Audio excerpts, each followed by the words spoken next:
My personal opinion, I think this is a huge mistake. Having served in the army as well, I never saw a taxi or any rideshare company come into the base, whether it's family visiting or picking up a soldier.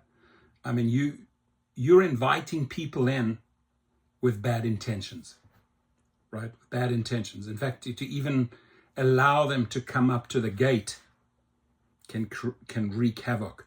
There should be external parking lots where you get picked up. That's just the way it was during my time, or where family members could pick you up. But everything on the base needs to be kept secure. So I'm surprised that they say the Army wants to make it easier to call Lyft and Uber on a base. The Army has launched a pilot program at 6 major bases intended to make it easier for soldiers and families to get picked up and dropped off by ride-sharing companies on the base.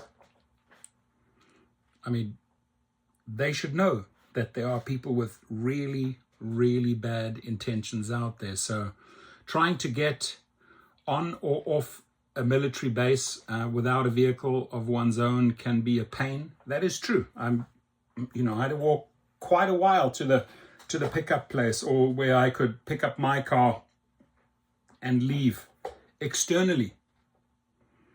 Most installations don't have reliable or consistent public transportation, and calling a rideshare service like Lyft or Uber can lead to delays as drivers have to get a pass every time they go through the gate.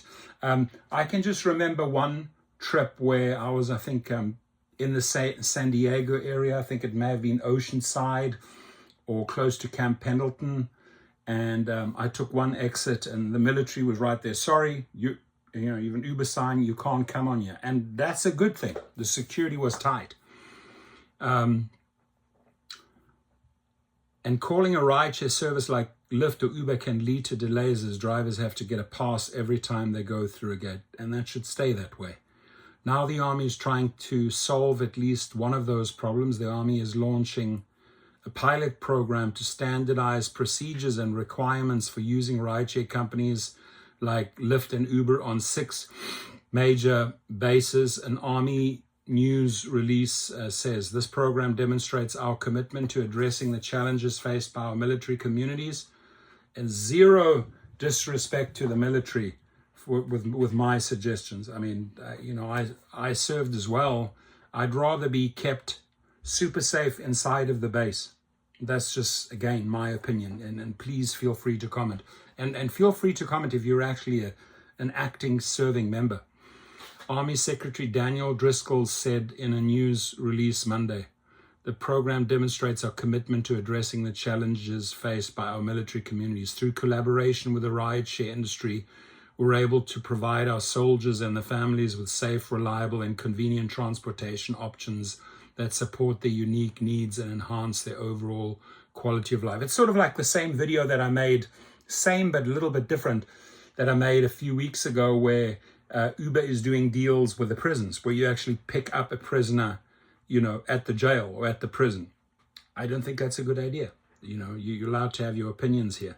According to Army spokesman Colonel Dave Butler, after taking an Uber to Fort Mayer, Virginia this winter prior to his confirmation, Driscoll had to be dropped off at the front gate, as it should be, which led to the idea of making rideshare services more accessible on the base, especially for new soldiers fresh to their first duty station who may not have a car of their own yet. The 2-month pilot program will take place at Fort Bliss, Texas, Fort Bragg, North Carolina, Joint Base Lewis McChord, Washington, Schofield Barracks, Hawaii, Fort Shafter, Hawaii, and Tripler Army Medical Center, Hawaii. The news release says if it is successful, it could be expanded to other Army posts. I just pray that nothing happens, right? But I still think you're inviting in massive, massive problems from people that have ill intentions. Somebody that doesn't even want to be on the Uber and Lyft platform, but, gets his driver app like that and then decides to head to the base. Currently, ride-sharing drivers need to get a visitor's pass to get access to all posts according to the Army. That means every time they want to pick up a soldier or family member on the base, they must go through a lengthy process at the base visitor center, as it should be, to verify the identity and make sure they have insurance and a valid driver's license, as it should be. So again, I'll let you comment here. Adding to the complexity, individual bases have their own policies for ride-sharing drivers.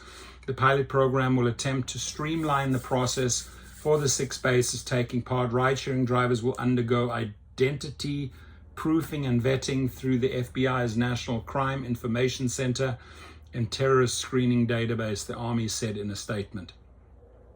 Once the drivers have been vetted, they will not be required to get visitors passes every time they go to the base. Instead, they will have to show the ride-sharing hail on their smartphones along with identifying the person they are picking up at the front gate. This pilot is our response to see if we can safely collaborate with the rideshare industry to simplify transportation options for everyone living on, working on, or even visiting our camps.